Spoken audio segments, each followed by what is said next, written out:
Butterball, c'est un enfant qui vit bien loin d'ici avec sa maman dans un pays du Nord, un pays où il fait bien plus froid.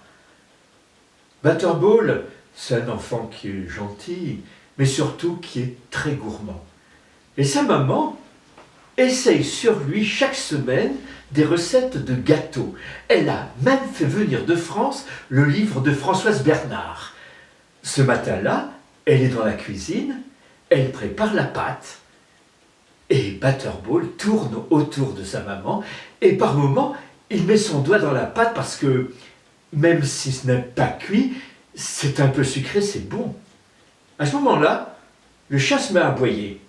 « Mon enfant, va voir pourquoi le chien aboie. » Butterball est sorti, il est revenu. Il était pâle de toute la tête. « Maman, maman, c'est le troll. Il arrive avec son sac sur l'épaule et sa tête sous son bras. Mon petit Butterball, cache-toi sous la cuisinière et surtout, n'en bouge pas. » Pan, pan, pan. Bonjour, monsieur le troll. Bonjour, madame. Est-ce que le petit Butterball est ici ce matin? Vous n'avez pas de chance, il est parti avec son père à la chasse au coq de bruyère. Eh bien, quel dommage. J'avais un petit cadeau pour lui. J'avais un beau petit couteau en argent. Dès que Butterball a entendu parler de cadeau, il est sorti de sa cachette. Hein, un cadeau? Et où il est? Le troll a ouvert son sac. Si tu veux ton cadeau, viens le chercher. Butterball est entré au fond du sac. Le troll l'a fermé, a mis le sac sur les épaules et il est reparti. Et tout en marchant, il disait « Mais c'est pas possible! Mais qu'est-ce qu'il est lourd, ce petit Butterball !» Alors, du fond du sac, Butterball lui a dit « Mais si je suis si lourd, eh bien, pose-moi, repousse-toi, tu me reprendras après. » Et c'est ce qu'il a fait. Il a posé le sac, il s'est couché, il a mis la tête sur une pierre, et il s'est endormi, et il s'est mis à ronfler 5 sur l'échelle de Richter. Pendant ce temps, le petit Butterball, avec son couteau, il a coupé le sac, il a ouvert. Avant de partir, il a mis à la place une grosse pierre, et il a refermé le sac, et il a disparu. Et le troll, quand il s'est relevé, il a repris le sac. « Oh, mais c'est pas possible d'être aussi lourd et aussi dur qu'une pierre !» Et il est arrivé chez lui. Là, au milieu des broussailles, il y avait sa maison, et devant sa maison, sa fille. Une horreur. Elle avait 3 grandes touffes de cheveux. Elle avait des grosses lèvres. Elle avait le menton qui tombait sur les seins qui tombaient sur le ventre qui tombait sur les genoux. Et le soir, quand elle se couchait, elle relevait tout. « Ma fille, je t'ai apporté un petit garçon à faire cuire. Va faire bouillir de l'eau dans le chaudron. » Aussitôt que l'eau a commencé à bouillir, ils ont tiré le sac, ils l'ont ouvert, et ce qui est tombé dans l'eau, c'était la grosse pierre qui les a éclaboussés et couverts de cloques, ce qui n'a pas changé vraiment leur beauté initiale. Et la fille a dit à son père, « Mais papa, pourquoi tu veux que je fasse cuire une pierre? Mais tais-toi, idiot !» Et la semaine suivante, le troll était bien décidé à attraper Butterball. Et, comme chaque semaine, sa maman, elle était dans la cuisine. Et Butterball, parce que c'est bon même si c'est pas cuit, hein. Le chat aboyait. « Va voir pourquoi. Oh, maman, c'est le troll. Il était pâle comme ça jusqu'à la taille.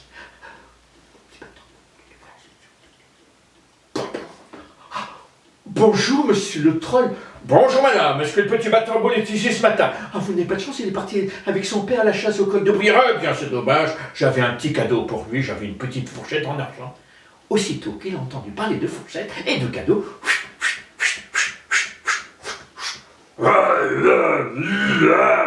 c'est pas possible. eh bien repousse-moi comme ça, et puis repousse-toi. C'est ce qu'il a fait, cet imbécile. Il s'est endormi. 7 sur l'échelle de Richter. Pendant ce temps, Butterball.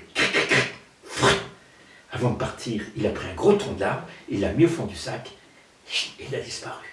Et quand le troll a repris le sac, « Oh, mais c'est pas possible, t'es plus noué qu'un tronc d'arbre !» Quand il est arrivé, il y avait sa fille qui avait déjà fait bouillir de l'eau dans le chaudron. Elle était là, vous vous souvenez? Une horreur. C'est le tronc d'arbre qui est tombé dans l'eau. Ils ont été couverts de cloques. Le troll était furieux, il s'est dit, la prochaine fois, je ne m'arrêterai pas. Et la fois suivante, eh bien, Madame Butterball, la maman de Butterball, est dans la cuisine. Et petit Butterball, va voir pourquoi le chien aboie. Il était pâle de tout son corps. Maman, c'est le troll. Pom, pom. Bonjour madame, est-ce que le petit Butterball est ici ce matin? Vous n'avez vraiment pas de chance, il est parti à la chasse aux côtes de bruyère avec son père. Ah bien c'est dommage, j'avais une petite cuillère. Une petite cuillère?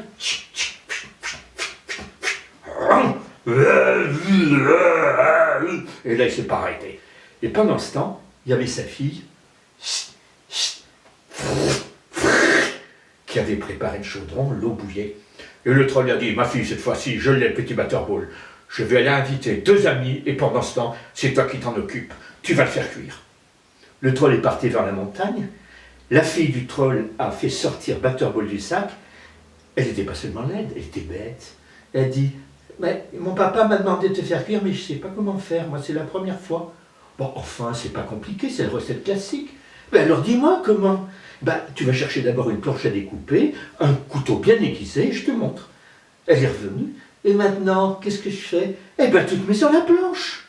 Elle s'est couchée sur la planche, Butterball a pris le couteau, et chac, il a coupé la fille du troll en petits morceaux, et il a mis tous les petits morceaux dans le chaudron, il a ajouté quelques légumes, quelques épices, et puis il a pris la tête de la fille du troll, il l'a mise dans le lit, il a remonté la couverture, juste comme ça, à la hauteur du cou. Elle était là, qui souriait. Butterball, il a retrouvé la grosse pierre qu'il a traînée dehors, qu'il a montée jusque sur le toit.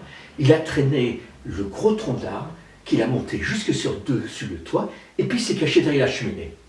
Et il a vu le troll qui revenait avec ses 2 amis, et qui leur disait, vous allez voir ma fille, c'est une bonne cuisinière, vous allez voir comme elle est bonne. Il est entré, chut, elle est en train de dormir, elle doit être fatiguée. Il a installé ses amis autour de la table, il a servi le chaudron, il a commencé comme ça à manger avec ses 2 compagnons. Et tout en mangeant, il disait, je vous l'avais dit, hein, elle est bonne ma fille, hein qu'elle est bonne. Et du haut du toit, le petit Butterball a dit, mais si elle est si bonne que ça, reprends-en un peu. Vous avez entendu? Moi non, tu rêves. Mais la petite voix continuait, allez, reprends-en puisqu'elle est si bonne. À ce moment-là, le troll s'est levé, il s'est dirigé vers le lit de sa fille, il lui a dit, bon maintenant, arrête de dormir, viens manger avec nous. Mais comme elle ne bougeait pas, il a donné une grande paire de claques. La tête, zoom, elle a volé, elle a traversé la pièce, comme la fenêtre était ouverte, elle est passée à travers, elle est allée sur la montagne, elle a roulé 2-3 fois, elle s'est arrêtée. Et là, avec le temps, les pluies, peu à peu, elle s'est pétrifiée, elle s'est recouverte de feuilles, mais on la reconnaît bien avec les 3 grandes touffes. Quand le troll a compris qu'il avait mangé sa fille, il est sorti, Butterball n'attendait que ça, il a poussé la pierre et on a entendu chioc.